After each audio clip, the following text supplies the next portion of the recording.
So now we're going to talk a little bit about international codes of conduct.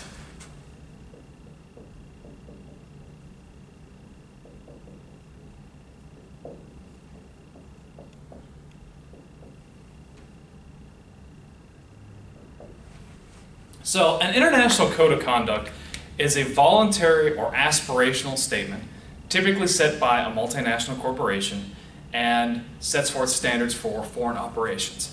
I want to emphasize that these are voluntary and they are non-binding. So if a multinational corporation violates any of these international codes of conduct, there's not really a lot of consequences other than the fact that consumers can choose not to buy their products. Now, one example of international code of conduct is the Sullivan Principles. You can see.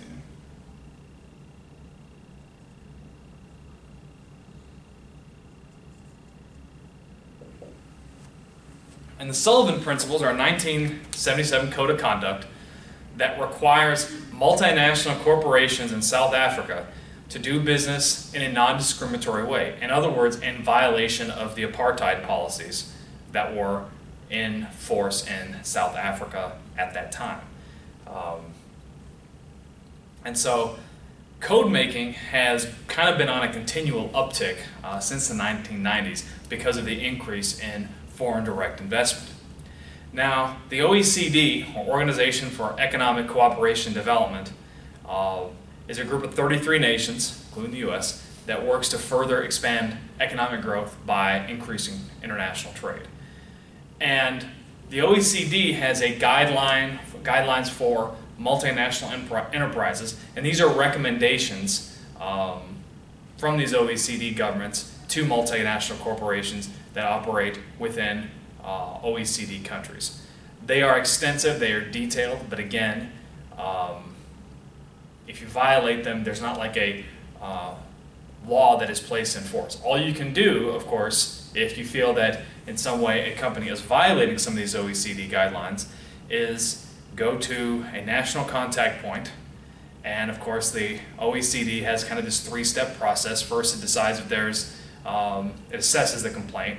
If there's any merit to it, it tries to mediate the dispute between the parties, and if the mediation is rejected or if it fails, they can issue a final statement about the matter, which would include any sort of recommendations to the disputants. Again, these are just recommendations. Nobody's really obliged to abide by that. Now, the United Nations Global Compact is based on kind of these 10 principles on rights and norms in international agreements, and they cover 4 areas: human rights, labor standards, the environment, and anti-corruption.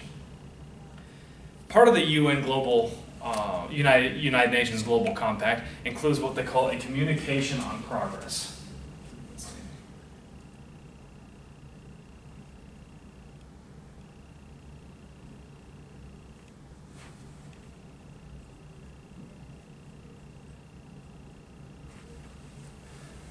And the communication on progress is an annual report of any of the companies participating in the Global Compact. And it's got 3 elements to it. First of all, the top executive of any company must endorse the Global Compact. Okay. Then, of course, the company describes how it is endorsing the Global Compact, and it measures results using a variety of yardsticks. So, basically, a company says, we like the Global Compact, here's how we're going to adhere to it. Now, of course, there's also the practice of blue washing. Even though the compact is, adherence to the compact is voluntary, there's also blue washing. Because the color of the UN is blue. Blue washing is basically when a corporation hides its lack of social responsibility by kind of haphazardly or half-heartedly subscribing to the UN Global Compact. And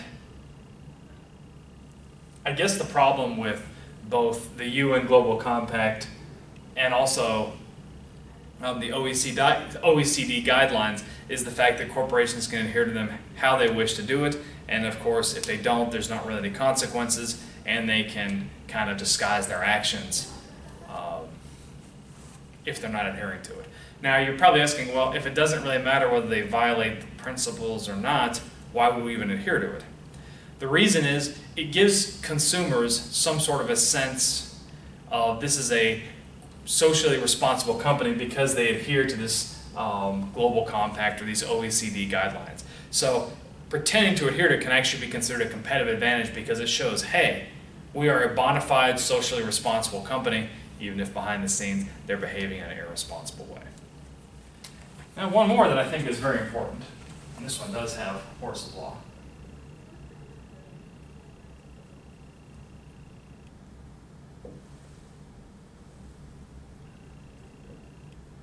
That's the Alien Tort Claims Act. And this is a real weird one. So what it says is, it comes from 1789, it says, foreign citizens can litigate in a federal court wrongful actions occurring anywhere in the world that violate international law or U.S. treaties. And the history behind this, it actually comes from our first war as a new country. That was against the Barbary pirates. These were pirates coming up from North Africa, harassing U.S. merchant ships trading in the Mediterranean.